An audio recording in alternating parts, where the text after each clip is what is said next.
Dans la dernière vidéo, nous avons travaillé sur la façon dont nous pourrions utiliser des paquets externes, ce qui est super important et que nous ferons beaucoup tout au long de ce cours. Mais maintenant, je veux jeter un coup d'œil à quelque chose d'autre qui nous aide pendant le développement, qui est corriger les erreurs. Nous devons comprendre comment nous pouvons trouver et corriger les erreurs dans notre code, car il y aura toujours des erreurs et vous n'écrirez jamais un programme qui fonctionne parfaitement.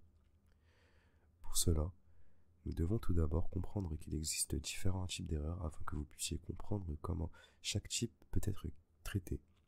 Le premier type d'erreur que vous obtenez souvent ou vous obtenez parfois vos programmes est une erreur de syntaxe. C'est si vous avez une faute de frappe dans votre code ou si vous oubliez quelque chose comme une accolade fermante. Vous avez donc une erreur qui devrait automatiquement être retournée lorsque vous essayez d'exécuter votre projet. La plupart du temps, ceux-ci sont assez faciles à corriger, mais nous verrons cela et comment nous les retrouvons et les réparons dans la prochaine vidéo. La deuxième catégorie d'erreurs sont les erreurs d'exécution.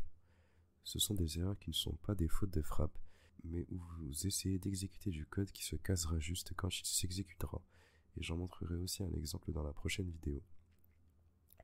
Le troisième type d'erreurs sont des erreurs logiques. Ce sont les plus difficiles car vous ne verrez jamais de message d'erreur.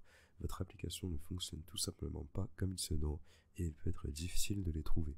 Mais je vais également vous montrer un outil qui peut vous aider dans ce module. Commençons donc par les erreurs de syntaxe et voyons comment les trouver et les corriger dans la prochaine vidéo.